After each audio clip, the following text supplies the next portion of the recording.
Hello everyone, എല്ലാവർക്കും competitive ക്രാക്കറിലേക്ക് സ്വാഗതം. ഉദ്യോഗാർത്ഥികൾ കാത്തിരുന്ന ഡിഗ്രി പ്രിലിംസിന്റെ നോട്ടിഫിക്കേഷൻ വന്നു. പരീക്ഷ ഏകദേശം നമ്മുടെ മെയ് തൊട്ട് ജൂലൈ വരെയുള്ള ഡേറ്റുകളിലായിരിക്കും. ഏകദേശം ഒരു പ്രഖ്യാപിച്ചിട്ടുള്ള ഡേറ്റ് ആണ്. പക്ഷെ ഇലക്ഷൻ ഒക്കെ വരുമ്പോൾ അങ്ങോട്ടും ഇങ്ങോട്ടൊക്കെ പുഷ് ചെയ്യാനൊക്കെ നമുക്ക് ചാൻസ് ഉണ്ട്. അപ്പോൾ നമ്മൾ ഈ വീഡിയോയിലൂടെ ചർച്ച ചെയ്യാൻ പോകുന്നത് ഡിഗ്രി പ്രിലിംസിന് ഒരു ഫോക്കസ് ഏരിയ ഉണ്ടോ എന്നുള്ള കാര്യത്തിലാണ്. കാരണം ഡിഗ്രി പ്രിലിംസ് തുടങ്ങിയിട്ട് ഏകദേശം 5 വർഷത്തോളമേ ആയിട്ടുള്ളൂ. അപ്പോൾ എങ്ങനെയൊക്കെ ആകാം ഒരു ഡിഗ്രി ലെവൽ എക്സാമിന് ചോദ്യങ്ങൾ വരിക, എങ്ങനെയൊക്കെ പഠിച്ചാലായിരിക്കും നമുക്ക് ഈ പറയുന്ന പ്രിലിംസ് എക്സാം ക്രാക്ക് ചെയ്യാൻ പറ്റുന്നുള്ള കാര്യങ്ങളാണ് ഈ ഒരു വീഡിയോയിലൂടെ നമ്മൾ ഡിസ്കസ് ചെയ്യാനായിട്ട് പോകുന്നത്. അതേപോലെ ഒരിക്കലും നമ്മളിത് സിലബസ് കീറി മുറിച്ച് അവിടെ നിന്നുള്ള ഫോക്കസ് ഏരിയ അല്ല നോക്കുന്നത്.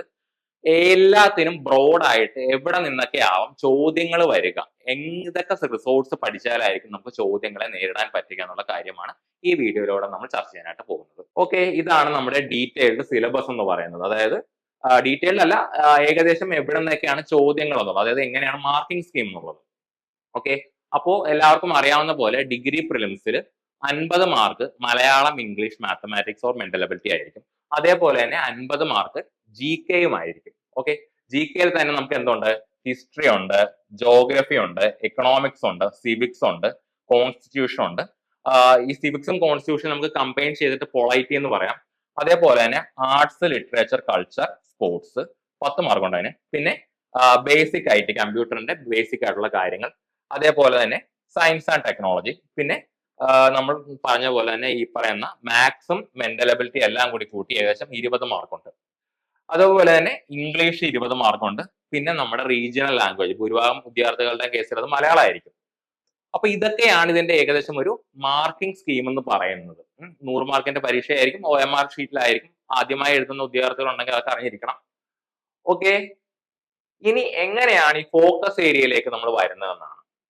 ഓക്കെ, ഡിഗ്രി പ്രിലിംസ് എക്സാം എന്ന് പറയുന്നത് ഏകദേശം നമ്മുടെ UPSC പ്രിലിംസിന്റെ ഒരു ചെറിയ ഒരു മിനി വേർഷൻ ആണെന്ന് വേണമെങ്കിൽ നമുക്ക് പറയാനായിട്ട് പറ്റും. കാരണം PSC കൂടുതൽ ഇംപ്രൂവ് ആയിക്കൊണ്ടിരിക്കുകയാണ്. സോ ഒരു UPSC ഉദ്യോഗാർത്ഥി പഠിക്കേണ്ട ആ ലെവലിലേക്ക് നമ്മൾ ഡിഗ്രി പ്രിലിംസിന് പഠിക്കുന്ന അല്ലെങ്കിൽ ഡിഗ്രി എക്സാമുകൾക്ക് പഠിക്കുന്ന വിദ്യാർത്ഥികൾ അല്ലെങ്കിൽ ഉദ്യോഗാർത്ഥികൾ ആ ഒരു ലെവലിലേക്ക് ഉയരേണ്ട സമയം കഴിഞ്ഞു തന്നെ വേണം പറയാനായിട്ട്. ഓക്കെ, അപ്പൊ നമുക്ക് എവിടെ നിന്നൊക്കെ ഈ ചോദ്യങ്ങൾ വരാം? ഒന്നാമതായിട്ട് SCRT ബുക്ക്. നമ്മളിപ്പോ 10th ലെവലോ അല്ലെങ്കിൽ +2 ലെവലോ പഠിക്കുന്ന ഉദ്യോഗാർത്ഥികളാണെങ്കിൽ ഒരിക്കലും ഒഴിച്ചുകൂടാനാവാത്ത ഒന്നാണ് ഈ പറയുന്ന എന്ത് SCRT ബുക്കുകൾ എന്ന് പറയുന്നത്. പക്ഷേ ഡിഗ്രി ലെവലിലേക്ക് വരുമ്പോൾ SCRT ബുക്കിന് പ്രാധാന്യം ഉണ്ടോ എന്ന് ചോദിക്കുകയാണെങ്കിൽ ഉറപ്പായിട്ടും പ്രാധാന്യം ഉണ്ട്. പക്ഷേ നമ്മുടെ +2 അല്ലെങ്കിൽ 10th എക്സാമുകൾ വെച്ച് നോക്കുമ്പോൾ പ്രാധാന്യം ഇവർക്ക് കുറവാണ്.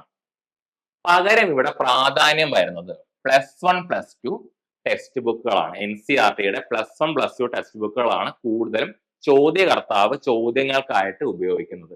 അതിൽ തന്നെ ഹിസ്റ്ററി ഉണ്ട്, എക്കണോമിക്സ് ഉണ്ട്, പൊളൈറ്റി ഉണ്ട്, ജോഗ്രഫി ഉണ്ട്. ഇതിൽ നിന്നൊക്കെയാണ് കൂടുതലും ചോദ്യകർത്താവ് ചോദ്യങ്ങൾ ചോദിക്കുന്നത്, ഏത് നമ്മുടെ ഡിഗ്രി പരീക്ഷകൾക്ക്. അതുപോലെ തന്നെ സ്റ്റാൻഡേർഡ് ബുക്സ് എന്ന് പറയുന്നത് ഇപ്പൊ UPSCക്ക് വേണ്ടി ഇഷ്ടം പോലെ സ്റ്റാൻഡേർഡ് ബുക്സ് ഉണ്ട്. അത് തന്നെ നമുക്ക് എന്തിനും ഫോളോ ചെയ്യാം, ഈ പറയുന്ന ഡിഗ്രി നിലവാരമുള്ള പരീക്ഷകൾക്കും ഫോളോ ചെയ്യാനായിട്ട് പറ്റുന്നതാണ്. ഓക്കെ, ഉദാഹരണം പറയുകയാണെങ്കിൽ സ്പെക്ട്രം, അതേപോലെ തന്നെ ലക്ഷ്മികാന്ത്, ഇതൊക്കെ UPSCക്കാർ കാര്യമായിട്ട് തന്നെ പഠിക്കുന്ന പുസ്തകങ്ങളാണ്. ഈ ഇടയായിട്ട് ഒരു റീസെന്റ് ട്രെൻഡ് അനലൈസ് ചെയ്യുകയാണെങ്കിൽ നമ്മുടെ PSCയും അവിടെ നിന്ന് ചോദ്യങ്ങൾ ചോദിക്കാനായിട്ട് തുടങ്ങിയിട്ടുണ്ട്. ഓക്കെ, അപ്പൊ ഇതൊക്കെ വന്നിട്ട് കുറച്ചധികം നാളായി. ഇപ്പോഴും നിങ്ങൾ പഴയ രീതിയിൽ പഠിക്കുന്നവരാണെങ്കിൽ അവർക്കുള്ള ഒരു വാണിംഗ് ആണ്, നമുക്ക് ജോലി വേണമെങ്കിൽ നമ്മൾ വേറിട്ട് തന്നെ പഠിക്കേണ്ടി വരും. അതേപോലെ കേരള ഹിസ്റ്ററിക്കുള്ള ഒരു സ്റ്റാൻഡേർഡ് ബുക്ക് ആണ് എല്ലാവർക്കും അറിയാവുന്ന പോലെ തന്നെ ശ്രീധരൻ മേനോൻ സാറിന്റെ സർവേ ഓഫ് കേരള ഹിസ്റ്ററി അല്ലെങ്കിൽ കേരള ചരിത്രം എന്ന് പറഞ്ഞ ബുക്ക്. അപ്പൊ ഇതുപോലെയുള്ള സ്റ്റാൻഡേർഡ് ബുക്കിനെ പറ്റിയിട്ട് നമ്മളൊരു ഡീറ്റെയിൽഡ് വീഡിയോ ഉടനെ തന്നെ നമ്മൾ കോമ്പറ്റേറ്റീവ് ക്രാക്കർ അപ്ലോഡ് ചെയ്യുന്നതാണ്. അതിൽ കൂടുതൽ കാര്യങ്ങൾ നമുക്ക് അപ്പോൾ പറയാം. പിന്നെ റെലവെന്റ് ആയിട്ടുള്ള കറണ്ട് അഫയേഴ്സ്. നമുക്ക് കറണ്ട് അഫയേഴ്സ് എന്ന് പറയുമ്പോൾ ചാകര പോലെ പല സോഴ്സിൽ നിന്നും കറണ്ട് അഫയേഴ്സ് കിട്ടും. പക്ഷെ ഏറ്റവും റെലവെന്റ് ആയിട്ടുള്ള കറണ്ട് അഫയേഴ്സ് ആണ് നമുക്ക് എവിടെ ചോദിക്കുന്നത്, ഈ പറയുന്ന ഡിഗ്രി പ്രിലിംസിന് ചോദിക്കുന്നത്. ഇപ്പൊ ഉദാഹരണത്തിന് നമ്മുടെ ലാറ്റിൻ അമേരിക്കയിൽ സംഘർഷം നടക്കുവാണ്. അമേരിക്ക വെനസ്വലയിലെ പ്രസിഡന്റിനെ പിടിച്ചോണ്ട് പോയി. അപ്പോൾ നമ്മൾ ഒരു 10th ലെവൽ എക്സാമിനോ അല്ലെങ്കിൽ ഒരു 7th ലെവൽ എക്സാമിനോ ഈ പറയുന്ന വെനസ്വലയുടെ പ്രസിഡന്റ് ആരാണെന്ന് ചോദിക്കുകയുള്ളൂ.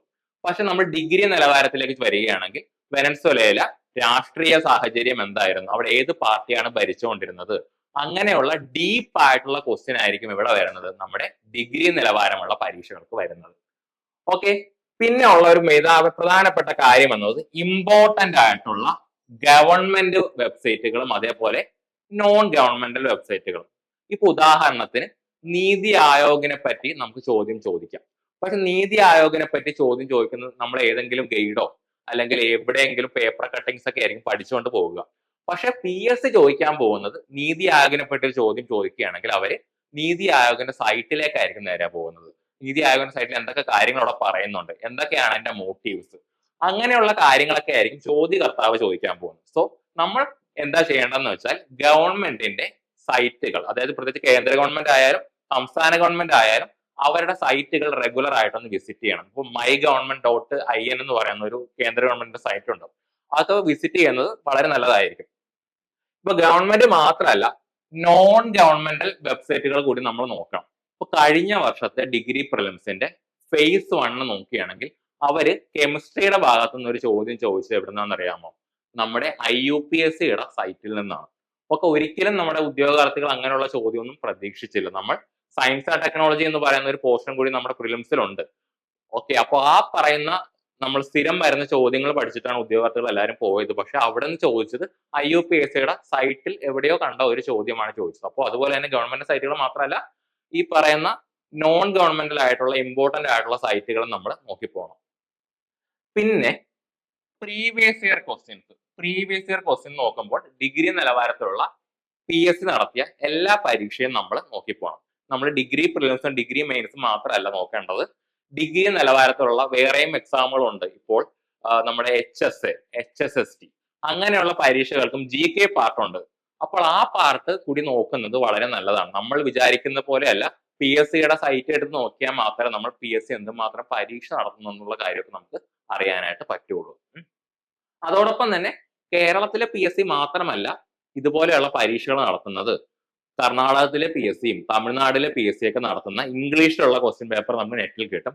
അതൊക്കെ ഒന്ന് അനലൈസ് ചെയ്യണമെങ്കിൽ എങ്ങനെയാണ് ഇന്ത്യയിൽ പൊതുവെ കോമ്പറ്റേറ്റീവ് എക്സാമുകൾക്ക് ചോദിക്കുന്ന ചോദ്യങ്ങളുടെ ട്രെൻഡ് എന്ന്, അതോടൊപ്പം തന്നെ നിർബന്ധമായിട്ടും ആ ഒരു വർഷത്തെ അല്ലെങ്കിൽ 2-3 വർഷത്തെ ഉള്ള UPSC ക്വസ്റ്റ്യൻസും ഒന്ന് അനലൈസ് ചെയ്യണം. 2-3 വർഷത്തെ ഒന്നും ഞാൻ പറയുന്നില്ല, നിങ്ങൾക്ക് പറ്റാവുന്ന അത്രയും UPSC ക്വസ്റ്റ്യനും കൂടി വർക്ക്ഔട്ട് ചെയ്യുന്നത് നല്ല ഒരു മാർക്കിലേക്ക് വരാനായിട്ട് സാധിക്കും. കാരണം ഈ നമ്മുടെ സ്റ്റേറ്റ്മെന്റ് ടൈപ്പ് ക്വസ്റ്റ്യൻ എന്നുള്ളത് നേരെ UPSC നിന്ന് നമ്മൾ കടമെടുത്തതാണ്.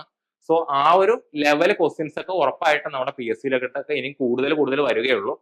അപ്പോൾ ആ ഒരു നിലവാരത്തിൽ നമ്മുടെ പഠനം മുമ്പോട്ട് കൊണ്ടുപോയാൽ മാത്രമേ നമുക്ക് ഈ ഡിഗ്രി പ്രിലിംസ് എന്നുള്ളത് ഒരു ബാലികേറ മലയായിട്ട് മാറാതെ ഇരിക്കുകയുള്ളൂ. അപ്പോൾ പല ഉദ്യോഗാർത്ഥികളും 10th ലെവൽ എക്സാമും 12th ലെവൽ എക്സാമും ഒക്കെ ക്രാക്ക് ചെയ്യും. പക്ഷെ അവരെ സംബന്ധിച്ചോളം ഈ പറയുന്ന ഡിഗ്രി ലെവൽ എക്സാം എന്ന് പറയുന്നത് ഒരു ഡിഫിക്കൽട്ടി തന്നെയാണ്. അത് അവരാ പഠിക്കുന്ന ആ ഒരു രീതിയിൽ നിന്ന് ഒരിക്കലും മാറാത്തത് കൊണ്ടാണ് കുറച്ചുകൂടി ജാഗരൂകരായിട്ട് കുറച്ചുകൂടി ഡീപ്പായിട്ട് തന്നെ നമ്മൾ എന്ത് ചെയ്യണം, ഡിഗ്രി പരീക്ഷകൾക്ക് വേണ്ടി പഠിക്കണം. ഇത്രയൊക്കെയാണ് നമ്മൾ ഈ വീഡിയോയിലൂടെ പറയാൻ ഉദ്ദേശിച്ചത്. അപ്പോൾ എല്ലാവർക്കും നന്ദി, നമസ്കാരം. അതേപോടൊപ്പം തന്നെ കോമ്പറ്റേറ്റീവ് ക്രാക്കറിലേക്ക് വരിക. ഡിഗ്രി പ്രിലിംസിന്റെ ബാച്ച് നമ്മൾ പുതിയ തുടങ്ങിയിട്ടുണ്ട്. അതേപോലെ പുതിയ ബാച്ചുകൾ ഇനിയും തുടങ്ങുന്നതാണ്. അപ്പോൾ ഒരിക്കൽ കൂടി നന്ദി, നമസ്കാരം.